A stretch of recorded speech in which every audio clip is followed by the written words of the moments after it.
Halo Sobat 100, masih bersama saya Rosyid Adrianto dalam program 100 Institute. Dan kita masih membahas soal-soal pada bab gejala gelombang.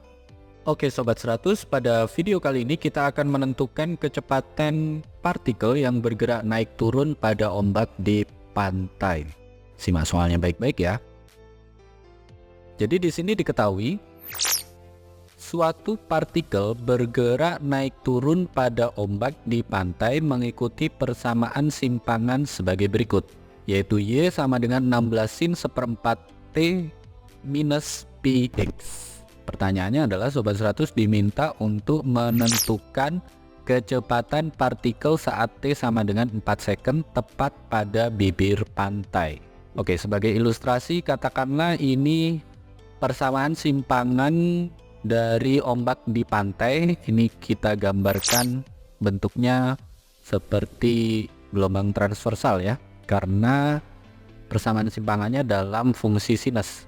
Nah, pengukurannya dilakukan saat T sama dengan 4 second. Yang ditanya adalah kecepatan partikel saat 4 second.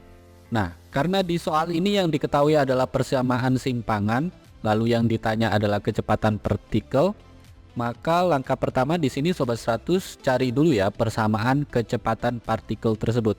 Jadi kalau diketahui persamaan simpangan, untuk mendapatkan persamaan kecepatan kita gunakan rumusnya adalah V sama dengan dy per dt. Kecepatan sama dengan turunan pertama persamaan simpangan terhadap variabel waktu. Kita masukkan persamaan simpangannya sehingga V sama dengan turunan pertama dari 16 sin dalam kurung seperempat T dikurangi Px.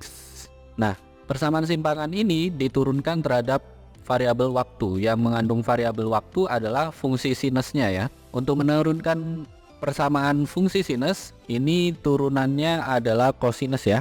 Lalu di dalam sinus ini mengandung sudut fase, yang mana variabel T-nya itu dinyatakan dalam seperempat T. Seperempat T ini kalau diturunkan hasilnya adalah seperempat ya, sehingga hasil turunan pertama persamaan simpangan kita peroleh yaitu seperempat kalikan 16 sinus jadi kosinus, yang di dalam kurung tetap seperempat T kurang Px.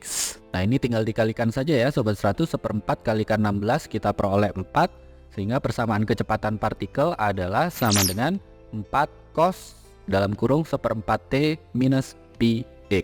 Nah, diminta tadi menghitung kecepatan saat 4 second tepat pada bibir pantai. Kalau tepat pada bibir pantai berarti nilai X nya ini sama dengan 0. Sehingga kita lanjutkan, yaitu saat T sama dengan 4 second dan X sama dengan 0.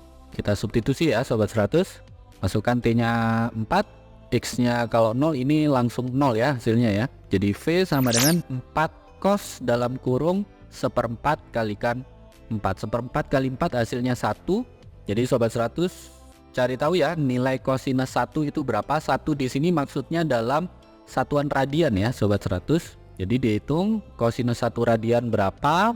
Sudah dihitung ya Sobat 100. Kita dapatkan V sama dengan 4 kali 0,54. Nah, ini tinggal dikalikan saja. 4 kali 0,54 kita peroleh kecepatan partikel adalah sama dengan 2,16, satuannya meter per second. Ini jawabannya ya Sobat 100. Oke Sobat 100, sampai di sini bisa dipahami ya. Jadi ingat baik-baik, apabila di soal diketahui persamaan simpangan suatu gerak partikel naik turun pada ombak di pantai, Y sama dengan sekian, ditanya kecepatan partikel saat waktu tertentu, maka langkah pertama Sobat 100 cari dulu persamaan kecepatan partikel tersebut. Yang mana formulanya adalah kecepatan partikel sama dengan turunan pertama persamaan simpangan terhadap variabel waktu. Nah, di sini Sobat 100 turunkan saja persamaan simpangannya. Ingat, kalau di sini melibatkan fungsi sinus, turunan dari sinus adalah kosinus ya. Nah, kalau sudut fase ini mengandung variabel waktu, dilihat ya. Kalau kebetulan di soal ini variabel waktunya di sudut fase adalah seperempat T. Turunan dari seperempat T adalah seperempat ya. Ini kalikan dengan amplitudonya. Nanti setelah mendapatkan persamaan kecepatan partikel, Sobat 100 masukkan waktunya berapa second, terus kalau tepat pada bibir pantai itu artinya posisinya X sama dengan 0. Jadi ini tinggal substitusi angka, lakukan perhitungan, nanti ketemu ya. Kecepatan partikel adalah sekian meter per second. Begitu ya Sobat 100, sampai di sini bisa dipahami ya. Nah, kalau Sobat 100 sudah paham untuk video penjelasan ini, Sobat 100 bisa melihat atau mempelajari video penjelasan yang berikutnya. Lalu untuk pertanyaan atau soal-soal berkaitan dengan mata pelajaran matematika, fisika, kimia, Mandarin atau English, Sobat 100 bisa tanyakan soalnya di aplikasi tanya jawab soal. Oke Sobat 100, selamat belajar ya.